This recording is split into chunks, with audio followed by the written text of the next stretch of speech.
पिछले दिनों में हम लगातार परमेश्वर के वचन से सीखते आ रहे हैं। आत्मिक आशीष प्रभु यीशु मसीह के द्वारा हमें आत्मिक आशीष मिली है। तो हमने प्रभु के वचन से कई बातें सीखी है कि परमेश्वर ने अपने वचन के द्वारा हमारे जीवन में जो कार्य किया, उस आत्मिक आशीष के बारे में हमने सीखा। परमेश्वर का जो आखिरी बात हमने सीखी, परमेश्वर का अनुग्रह क्या है। मैंने पिछली बार आपको बताया परमेश्वर का अनुग्रह हमारे ऊपर हुआ तो हम उसको जान पाएंगे। तो आइए आज सुबह के समय में हम परमेश्वर के वचन से पढ़ लें। एफिसियों की पत्री उसका 2 अध्याय उसका 14 वचन से हम लोग पढ़ेंगे। इफिसियंस चैप्टर 2 वर्स 14 गुजराती और हिंदी दोनों में पढ़ेंगे। કેમ કે તે આપણું સમાધાન છે, તેણે બંનેનું એક કર્યું અને આપણે વચ્ચેની આડી ભેદ પાડી નાખી છે। क्योंकि वही हमारा मेल है जिसने दोनों को एक कर दिया और अलग करने वाली दीवार को जो बीच में थी ढा दिया। आमीन। इधर प्रभु के वचन में लिखा है वही हमारा मेल है जिसने दोनों को एक कर लिया और अलग करने वाली दीवार को जो बीच में थी ढा दिया। इधर प्रभु के वचन से हम लोग आज सुबह के समय में सीखने के लिए जा रहे हैं कि पिछले दिनों में लगातार जो हमने सीखा कि हमारे जीवन में प्रभु ने जो आत्मिक आशीष दी है, उसमें से एक बड़ी आशीष ये भी है कि हम पापियों का मेल परमेश्वर से कैसे हो गया।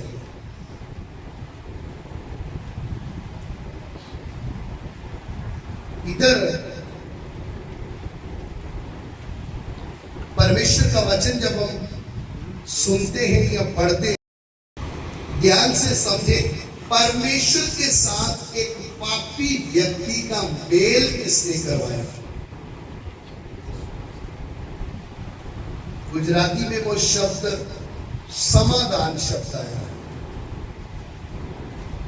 असली में मिलाने वाला, वही हमारा मेल है। यानी पापी मनुष्य का परमेश्वर के साथ कैसे क्या हो गया, मेल हुआ। जबकि परमेश्वर पवित्र है और मनुष्य पापी है, ये आपस में कभी भी मुलाकात कर नहीं सकते। बीच में एक दीवार है जिसको तोड़ना या जिसको ढा देना कोई आम बात नहीं थी। सर्वशक्तिमान परमेश्वर के साथ मेल होना, एक पापी व्यक्ति जो परमेश्वर को जानता भी नहीं था, जिसको परमेश्वर का ज्ञान नहीं है, उसके साथ परमेश्वर का मेल कैसे हो गया। आज दुनिया सिर्फ अपने अपने तरीके से भक्ति कर रही है, परमेश्वर के साथ मेल नहीं हो पा रहा। भक्ति में और मेल में क्या है, फर्क है। भक्ति करने के लिए आपको बहुत कुछ इधर उधर भाग कर कुछ भी उजाड़ इकट्ठे करके कर सकते हैं, लेकिन मेल करना है तो हमें एक मेल कराने वाला चाहिए जो परमेश्वर के साथ अच्छा संबंध रखने वाला। यदि वो हमें समझ में नहीं आएगा तो हम कभी भी उस बात को समझ नहीं पाएंगे कि प्रभु ने मेरे जीवन में किया क्या। हम पिछले दिनों में आत्मिक आशीषों के बारे में देख रहे हैं, लेकिन उसी के बीच में एक बड़ी बात आई है कि वही हमारा मेल है, परमेश्वर के साथ मेल कराने वाला। तो ध्यान से समझे, हमने इधर पढ़ा है कि वही हमारा मेल है जिसने उस दीवार को क्या कर दिया है, ढा दिया है, जो हमें परमेश्वर से क्या करती थी, दूर करती थी। वो दीवार कौन सी थी? आपने परमेश्वर के वचन को पढ़ा होगा। जब आदम ने पाप कर दिया तो परमेश्वर ने आदम को किधर से निकाल दिया? आदम की वाटिका से। और वो दरवाजा क्या कर दिया? बंद कर दिया। आदम इस साइड खड़ा हो गया और परमेश्वर किधर है? और बीच में एक दीवार खड़ी हो गई, वो थी पाप की दीवार। मनुष्य इस साइड चल रहा है, परमेश्वर इस साइड है। दोनों को कोई एक नहीं होने देने के लिए बीच में कौन सी दीवार खड़ी हो गई? उसके लिए यशाया की पुस्तक उसका 59 अध्याय उसका 2 वचन पढ़ेंगे। यशाया 59 वर्स 2। यशाया की पुस्तक उसका 59 अध्याय 59। પણ તમારા અપરાધ તમારીને તમારા દેવની વચમાં ભિન્નતા કરતા આવ્યા છે અને તમારા પાપોએ તેનું મુખ તમારી તરફ એવું ફેરી નાખ્યું છે કે તે સાંભળે નહીં। परंतु तुम्हारे अधर्म के कामों ने तुमको तुम्हारे परमेश्वर से अलग कर दिया है और तुम्हारे पापों के कारण उसका मुख तुमसे ऐसा छिपा है कि वह नहीं सुनता। आमीन। इधर परमेश्वर के वचन में यशाया लिखता है, भविष्यवक्ता यशाया, कि तुम्हारे अधर्म के कामों ने तुम्हें परमेश्वर से क्या कर दिया है? उधर हमने पढ़ा अलग करने वाली दीवार। तो पाप ने मनुष्य को परमेश्वर से क्या कर दिया? अलग किया है। इसलिए पापी मनुष्य परमेश्वर को मुलाकात कर नहीं सकता। ध्यान से इस बात को समझना, फिर हमें पता चलेगा कि हम किधर खड़े थे और हमें किधर ले आया। मनुष्य जाति ने पाप करने के कारण परमेश्वर मनुष्य से क्या हो गया? अलग हो गया। बीच में पाप की दीवार आके खड़ी हो गई। हमारे पापों के कारण परमेश्वर छुप गया। हम उसको देख नहीं सकते, सुन नहीं सकते, बोल नहीं सकते। उससे बोलते तो वो सुनता, क्योंकि हम क्या बन गए? प्रभु के वचन में लिखा है कि परमेश्वर पापियों की सुनता नहीं। पाप ने हमें ऐसा बना दिया कि मनुष्य भक्ति करता हुआ भी परमेश्वर के साथ कभी मुलाकात कर नहीं सकता। पाप कितना गंभीर है। हम में से कितने लोग पाप के साथ क्या करते हैं? बड़े खुलेआम खेलते हैं। लेकिन ध्यान रखिए, पाप मनुष्य को परमेश्वर से दूर कर देता है। उसकी उपस्थिति से मनुष्य हट जाता है। आदम 930 साल तक जिंदा रहा, लेकिन बीच में क्या खड़ी रही? वो दीवार के साथ जिंदा रहा। सर्वशक्तिमान को दोबारा देख, दोबारा उससे बात नहीं कर पाया। पाप ने मनुष्य को इधर लाके खड़ा कर दिया कि वो परमेश्वर और मनुष्य आपस में क्या बन गए? मनुष्य परमेश्वर का क्या बन गया? शत्रु, दुश्मन बन गया। क्योंकि जो परमेश्वर को बुरा लगता है वही कौन कर रहा है? मनुष्य कर रहा है। मनुष्य क्या हो गया? परमेश्वर से दूर हो गया, पाप का गुलाम बन गया। अब जब पाप का गुलाम बन गया, मनुष्य अपनी शक्ति से, मनुष्य अपनी भक्ति से कभी भी अपने आप को शुद्ध कर नहीं सकता, इस दीवार को तोड़ नहीं सकता।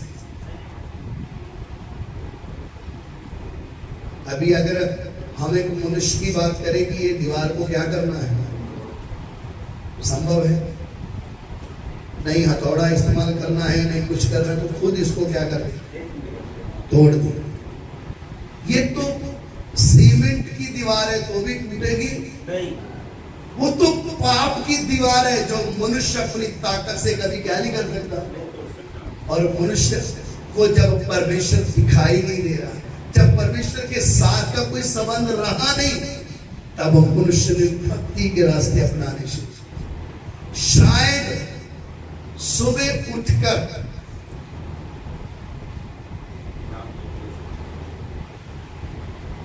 ठंडे पानी से नहाने से शायद मेरे पाप क्या हो जाए। पानी शरीर को धो सकता है, आत्मा को नहीं। मनुष्य सुबह सुबह चिड़िया को दाना खिलाने निकलता है कि शायद ये भला काम करने से मेरे पाप क्या हो जाएगा।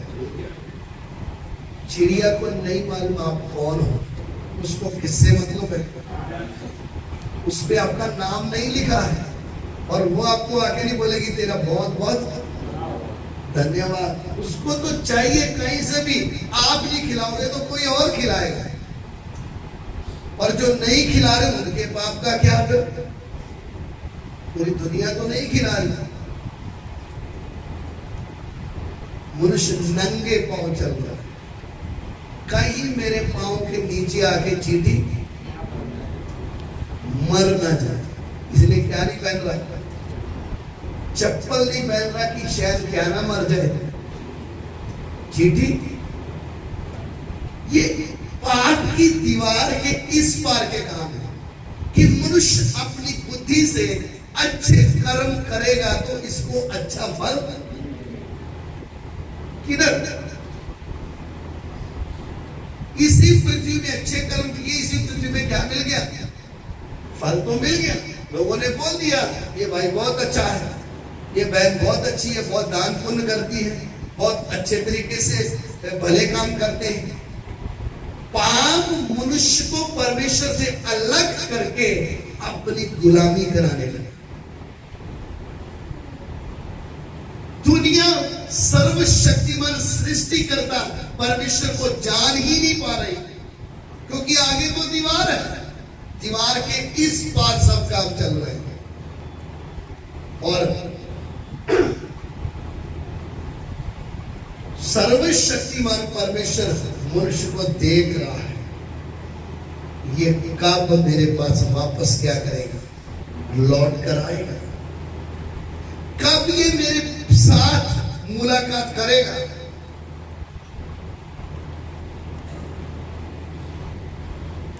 ध्यान से समझिए,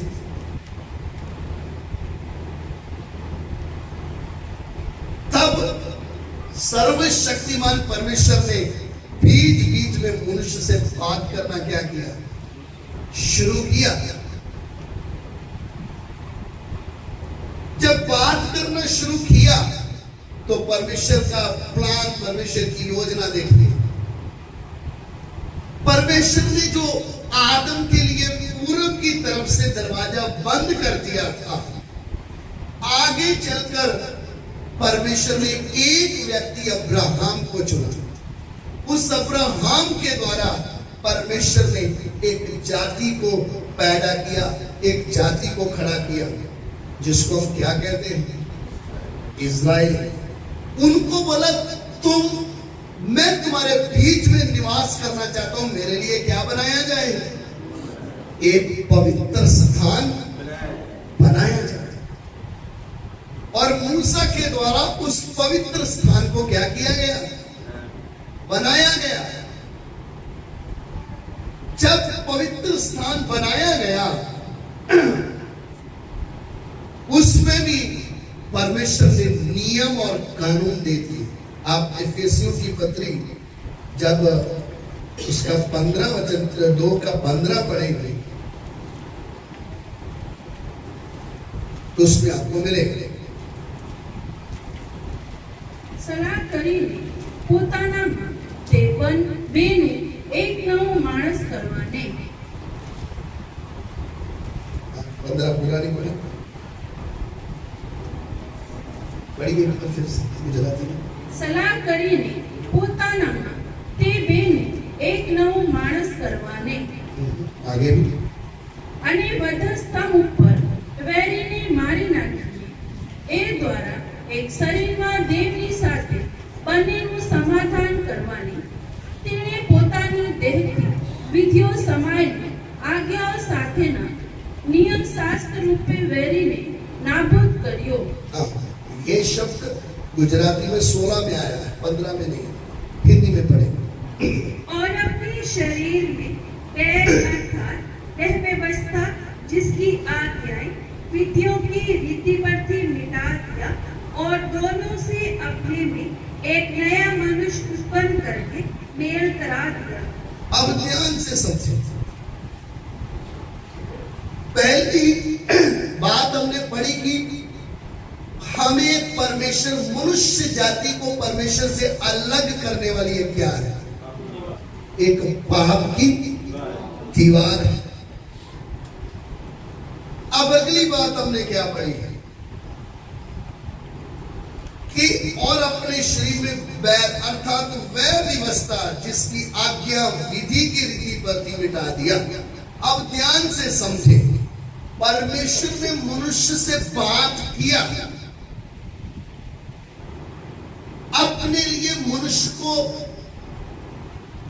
चुना, लेकिन इसमें गड़बड़ किधर है? परमेश्वर के वचन को जब आप पढ़ेंगे, पूरी दुनिया के बीच में सिर्फ इस्राएल ही किसकी कौम थी? दूसरे व्यक्ति को परमेश्वर के पास आने का कोई मौका नहीं था। इसलिए विधियां, नियम, वो नियम ऐसे आ गए कि मैं और आप कभी भी परमेश्वर को जान नहीं सकते थे। परमेश्वर की कौम, परमेश्वर की प्रजा कहलाना है, और परमेश्वर ने भी उनको क्या किया था? और जाति के लोगों से चुनकर क्या किया था? अलग कर लिया था। उसके लिए लेवी व्यवस्था 20 अध्याय 36 वचन पढ़ेंगे। Leviticus chapter 20 verse 26।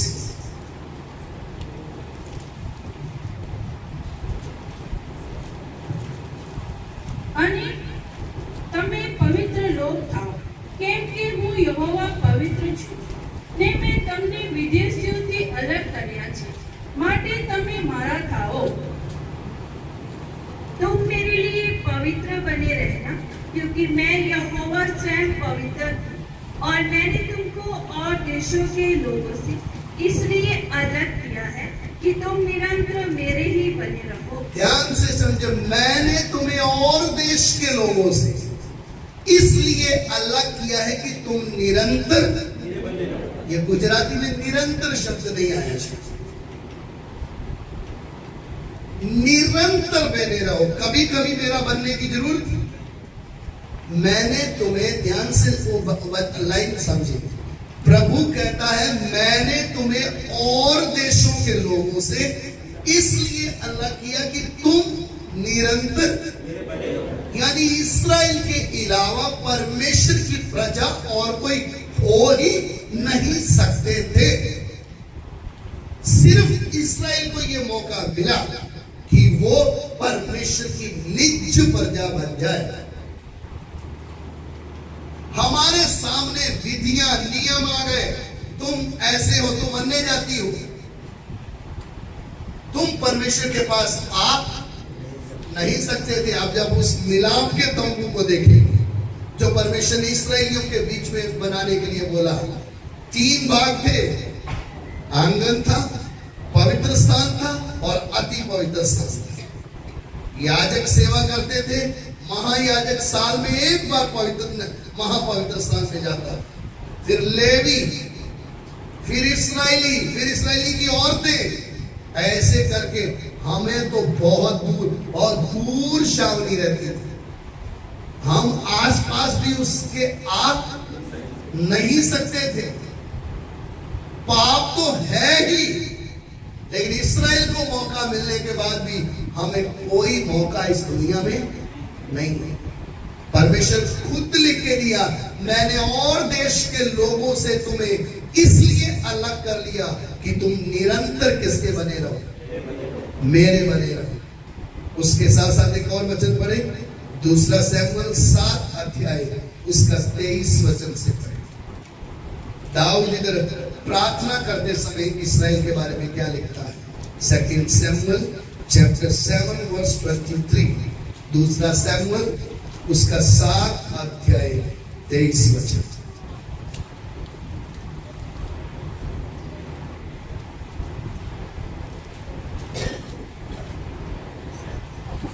અને તારા લોક જેવી એટલે ઇઝરાયલ જેવી પૃથ્વી પર બીજી કોઈ પ્રજા છે કે જેને પોતાના લોક અથવા સારું છોડાવવા પોતાના નામ અમર કરવા અને જે પોતાના લોકોને તે પોતાને સારું મિસરમાંથી દેશ જાતિઓ તથા તેઓના દેવીઓ પાસેથી છોડાવ્યા છે તેઓના દેખાતા તમારે માટે મહાન કૃત્યો તથા તારા દેશને માટે ભયંકર કૃત્યો કરવા તુજે દેવથી શીખવ્યો હોય।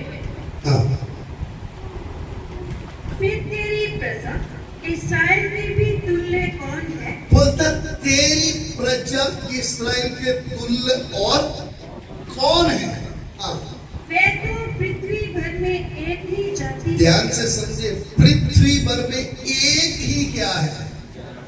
जाति है, जिसे परमेश्वर ने जाकर अपनी निज प्रजा करने को छुड़ाया, जिसको परमेश्वर ने अपनी निज प्रजा करके क्या किया? छुड़ाया। इसलिए कि वे अपना काम करे, इसलिए कि वे अपना नाम करे, इसलिए कि वह अपना नाम करे। इसका मतलब क्या है? पूरी दुनिया में इस्राएल एक ऐसी प्रजा है जो किसके साथ संबंध रखती है? परमेश्वर के साथ संबंध रखती है। उसका और कोई गुरु नहीं, कोई भगवान नहीं, कोई देवता नहीं, सिर्फ कौन है? सर्वशक्तिमान जीवता परमेश्वर। बोलता इस्राएल के तुल्य और कौन है? मैं विश्वास करता हूं इससे आपको वो गंभीरता क्या आएगी, समझ में आएगी कि किसी और जाति के व्यक्ति को परमेश्वर के आसपास भी आने के लिए कोई मार्ग नहीं था। समझ में आएगा? 24 वचन पढ़े। और तूने अपनी प्रजा इस्राएल को अपनी सदा की प्रजा होने के लिए ठहराया। आमीन। कब तक के लिए तूने अपनी प्रजा बनाया? जिसका कोई अंत नहीं, सदा के लिए क्या बना दिया? अपनी प्रजा बनाया। उसके तुल्य और कोई है नहीं। वो एक ही पृथ्वी में जाति है जो किसकी कहलाती है? परमेश्वर की कहलाती है। परमेश्वर ने उसको और देशों से क्या कर लिया है? अलग कर लिया है। और वो सदा काल के लिए, इसके लिए हमेशा हमेशा के लिए किसकी कहलाती है? परमेश्वर की कहलाती है।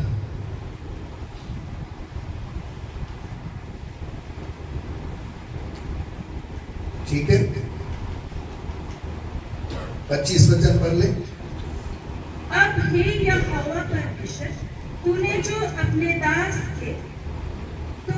वचन अपने दास के और उसके घराने के विषय दिया है, उसे सदा के लिए स्थिर कर और अपने कहने के अनुसार ही कर। बस इसराइल को जो वायदे दे दिए, जो वचन दे दिए, वो कब के लिए है? वो सदा के लिए है। हम तो कहीं आसपास भी दिखाई नहीं देते। आज भी इस्राएल में एक अन्य जाति व्यक्ति जाते समय उसको कैसे देखते हैं? ये फेस देख के उनका मन खट्टा हो जाता है। हमने किसका चेहरा? आप तो शीशे में देखते हो, I am beautiful, I am handsome, लेकिन इस्राएली आपका शक्ल देख के क्या बोलता है? जैसे आज हम नहीं बोलते आज तो किसका मुंह देख लिया, दिन क्या हो रहेगा। अन्य जातियों को वो क्या नहीं करते हैं? देखना भी पसंद नहीं करते हैं। और इस घमंड में है हम परमेश्वर की चुनी हुई प्रजा है, हमारे तुल्य और कोई। इसीलिए छोटा सा देश किसी से भी झगड़े पे क्या हो जाता है? इसके पीछे का कारण क्या है पता है? तुमको क्या पता है? हम थोड़ी देर के लिए नहीं चुने गए, हम सदा काल के लिए चुने गए। जिधर हम लड़ाई में हारने की कोशिश करेंगे, उधर स्वर्ग को हमारे साथ क्या होना पड़ेगा? हमें कोई नष्ट लिख कर दिया है, कोई तुम्हें मिटा नहीं सकता। लेकिन उनको विधियां और नियम दे दिए। समझ में आया? हम तो इजरायली कभी बन सकते हैं? बोलिए। उनके बीज से जन्म लिया हुआ उनकी प्रजा का व्यक्ति ही किसके साथ संबंध रखता है? परमेश्वर के साथ। इस दशा में लाकर हमें खड़ा कर दिया बाप ने। अब आप सोचिए, हम कितने भी पढ़े लिखे, कितने भी ज्ञानी, कितने भी अमीर, लेकिन किससे दूर है? परमेश्वर से दूर है। समझ में आया? और जब परमेश्वर से दूर है तो हम क्या थे?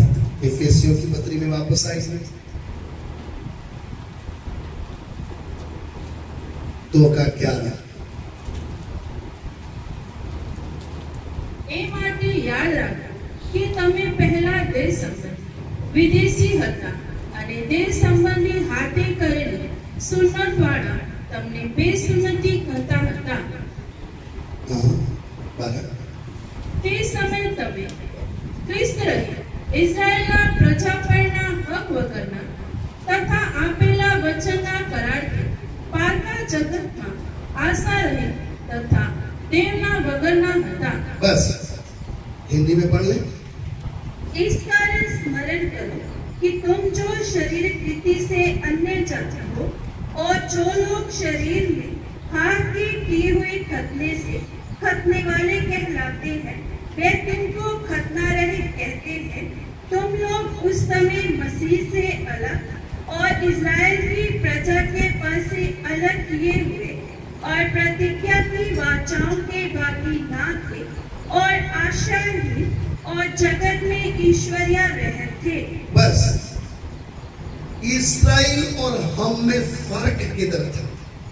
पाप की दीवार तो है ही, लेकिन उसके अलावा हम क्या थे?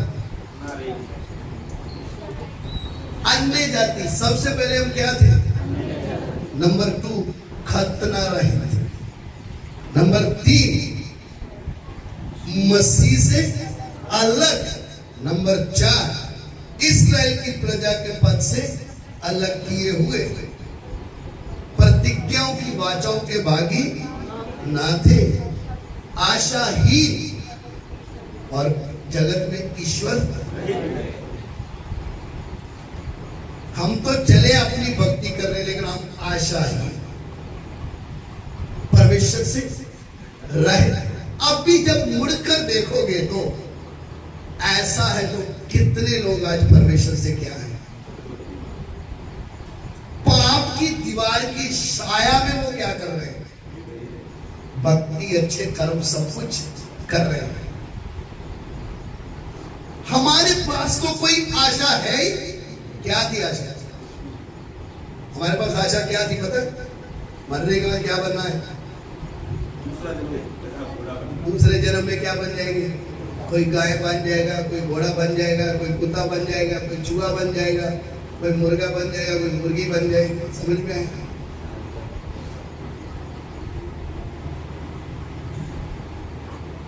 और कोई हमारे पास क्या नहीं? आशा थी नहीं। एक ही आशा, मरने के बाद क्या मालूम क्या बनेंगे। समझ में आ रहा है? वचन समझ में आ रहा है? आशा ही तुम किसी भी काम के, अन्य जाति बोलने का मतलब इसको तो जिंदा नहीं रहने देते। आपको मालूम है दाऊद को गुस्सा किस बात का आया? गोलियत जब पुकार रहा था तो तब उसने क्या लिखा पता है? ये खतना रहित। उसका मतलब क्या था?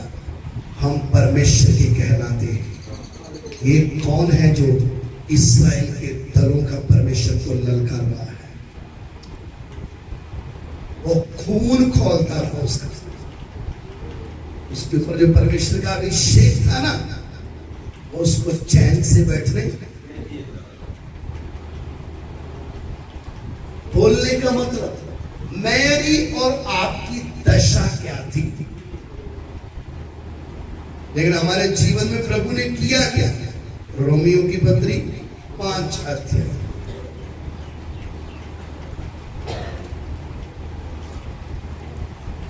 10 वचन पढ़े। Romans 5 verse 10। કેમ કે જ્યારે આપણે શત્રુ હતા ત્યારે જો દેવની સાથે તેના દીકરાના મરણ દ્વારા આપણે તેની સાથે મિલાપ થયો, તો મિલાપ થયા પછી આપણે તેના જીવનને લીધે બચીશું। તે કેટલું बस વિશેષ! क्योंकि हाँ 11 में पढ़े। એટલે જ નહીં પણ આપણા પ્રભુ ઈસુ ખ્રિસ્ત દ્વારા આપણો આપણો આપણો હમણાં મિલાપ થયો છે, તેનું આશ્રય આપણે દેવમાં આનંદ પર કરીએ છીએ। क्योंकि बैरी होने की दशा में उसके पुत्र की मृत्यु के द्वारा हमारा मेल परमेश्वर के साथ हुआ, तो फिर मेल हो जाने पर उसके जीवन के कारण हम उद्धार क्यों ना पाएंगे। केवल यही नहीं, परंतु हम अपने प्रभु यीशु मसीह के द्वारा, जिसके द्वारा हमारा मेल हुआ है, परमेश्वर में आनंदित होते हैं। हमें इधर प्रभु के वचन में क्या लिखा हुआ है? बैरी होने पर भी हम क्या थे परमेश्वर के? बैरी, दुश्मन। पाप ने क्या बना दिया? परमेश्वर का हमें दुश्मन। जब हम बैरी थे तो क्रूस के ऊपर प्रभु यीशु मसीह परमेश्वर के पुत्र का लहू क्या हुआ है? उसके लहू के बहाने के कारण हमारा क्या होगा? हमारे पापों को उसने अपने ऊपर उठाया, जिसके कारण हमारा मेल किसके साथ हो गया? परमेश्वर के साथ हो गया। इसके साथ साथ एक और वचन पढ़ ले, कोलोसियों की पत्री 1 अध्याय उसका 20 वचन।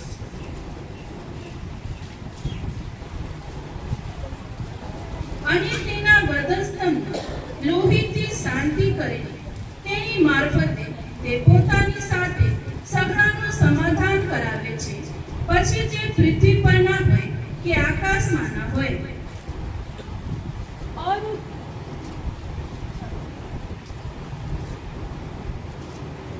और उसके क्रूस पर बहे हुए लहू के द्वारा मिलाप करके सब वस्तुओं का उसी के द्वारा से अपने साथ मेल कर ले, चाहे वे पृथ्वी पर की हो, चाहे स्वर्ग में की। क्रूस पर बहे हुए लहू के द्वारा हमारा परमेश्वर के साथ क्या हो गया? मेल मिलाप। उसका मतलब क्या है? सर्वशक्तिमान परमेश्वर ने अपने पुत्र को क्या किया है? इस पृथ्वी में भेजा। क्यों भेजा? मृत्यु के द्वारा, यानी क्रूस पर लहू बहाने के द्वारा हमारे पापों की क्या हो गई? क्षमा। और उसने जो इस्राएलियों के समय में जो विधियां थी, जो नियम थे, जो परमेश्वर के पास से जाने को हमें क्या करते थे? क्रूस पर जान देते हुए सबको क्या कर दिया? उन विधियों को मिटा दिया जो हमें परमेश्वर से मेल कराने में क्या थी? रुकावटें थी, जो हमसे हो नहीं सकता था। इसलिए आपने देखा प्रभु के वचन से हम पढ़ते, जब प्रभु यीशु क्रूस पर चिल्लाए, सब कुछ क्या हुआ? तो मंदिर का पर्दा क्या हो गया? अब एक पापी व्यक्ति प्रभु परमेश्वर के साथ क्या कर सकता है? मेल कर सकता है। मेरे प्यारों, मसीह यीशु में हमें मिली हुई आशीष, मुझे परमेश्वर के साथ मेल करने का मौका मिला। मैं अन्य जाति में परमेश्वर के पास आ नहीं सकता, पाप का गुलाम था, इस्राएल के पद से अलग था, आशा ही परमेश्वर से रहे दूर था। मसीह यीशु के लहू के द्वारा मैं उसके साथ एक हो गया। आज हम दूर नहीं है, आज हमें उसने किधर बिठा दिया है? स्वर्गीय स्थानों में बिठा दिया है। मेरे लिए आत्मिक आशीष क्या? अब मैं परमेश्वर को जानता हूं। अब मेरा मेल किसके साथ हो गया है? अब मुझे कहीं भक्ति स्थान ढूंढने की जरूरत नहीं। अब मेरा मेल किसके साथ हो गया? ये कैसे हुआ? प्रभु यीशु मसीह के द्वारा। प्रभु यीशु मसीह कौन है? पापी व्यक्ति और परमेश्वर के बीच में क्या कराने वाला? वो मेल कराने वाला है।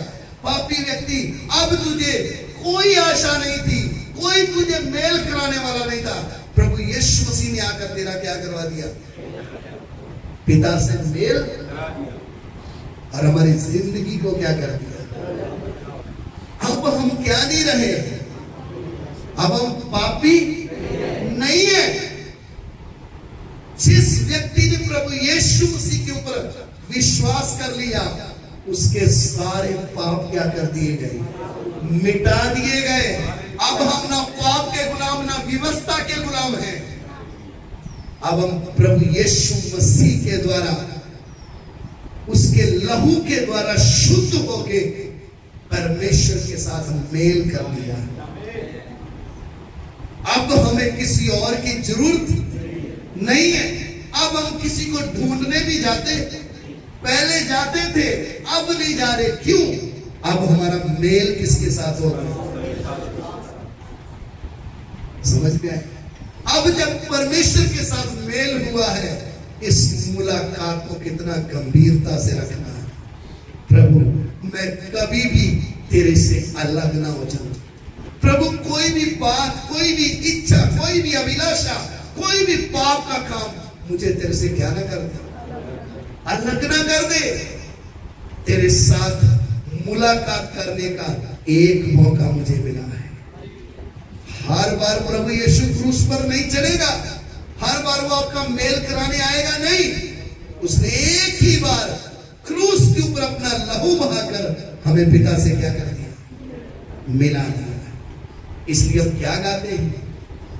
जब से प्यारा यीशु आया, मेरा जीवन बदल गया।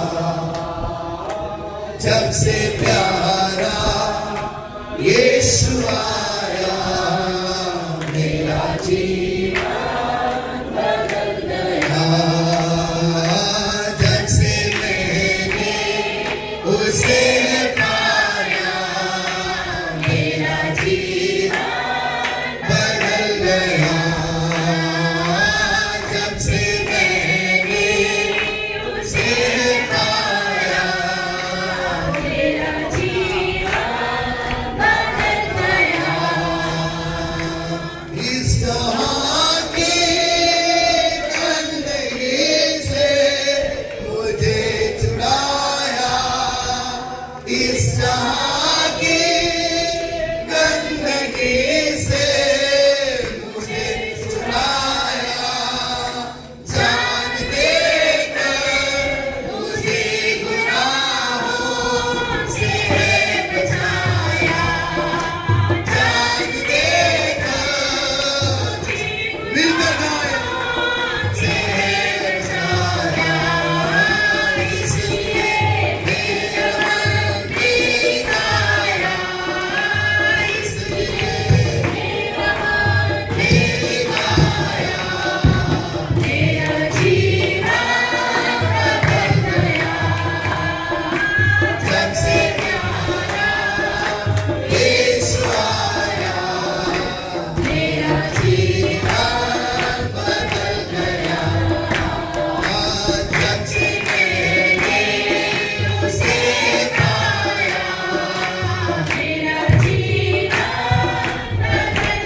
परमेश्वर का वचन कहता है वही हमारा मेल है।